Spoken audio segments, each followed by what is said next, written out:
તિરુમાલામાં તેપ્પોત્સવમની ભવ્ય ઉજવણી। પુષ્કરિણી જળાશયમાં ભગવાને નૌકા વિહાર કરી ભક્તોને આપ્યા દર્શન। આંધ્રપ્રદેશના વિશ્વવિખ્યાત તિરુમાલા મંદિર ખાતે પવિત્ર તેપ્પોત્સવમ જળવિહાર મહોત્સવનું ભક્તિમય વાતાવરણમાં ભવ્ય આયોજન કરવામાં આવ્યું છે। તિરુમાલા તિરુપતિ દેવસ્થાનમ દ્વારા આયોજિત આ 5 દિવસીય વાર્ષિક ઉત્સવમાં ભગવાન મલયપ્પા સ્વામી અને તેમની પત્નીઓ શ્રીદેવી અને ભૂદેવીને સુશોભિત નૌકા વિહાર કરવામાં આવ્યો હતો।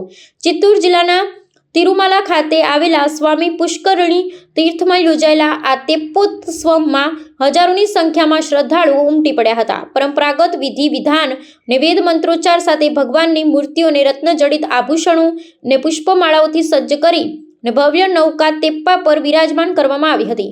આ મહોત્સવ અંતર્ગત ભગવાનને જળ ક્રીડા કરાવવાની પ્રાચીન પરંપરા છે, જે ભક્તો માટે અત્યંત દિવ્ય દર્શન માનવામાં આવે છે। પુષ્કરિણીના તટ પર લાખો દીવડાઓના પ્રકાશ અને વિદ્યુત રોશનીથી જળહળતા વાતાવરણમાં ભગવાનની નૌકાએ જળાશયમાં નિર્ધારિત પરિક્રમા કરી હતી। આ ધાર્મિક ઉત્સવના વિશ્લેષણ મુજબ તેપ્પોત્સવમ એ તિરુમાલાના સૌથી મહત્વપૂર્ણ બ્રહ્મોત્સવ બાદનો મોટો વાર્ષિક પ્રસંગ છે। ટીટીડી પ્રશાસન દ્વારા ભક્તોની ભીડને જોતા સુરક્ષાના ચુસ્ત બંદોબસ્ત અને દર્શનની વિશેષ વ્યવસ્થા કરવામાં આવી હતી।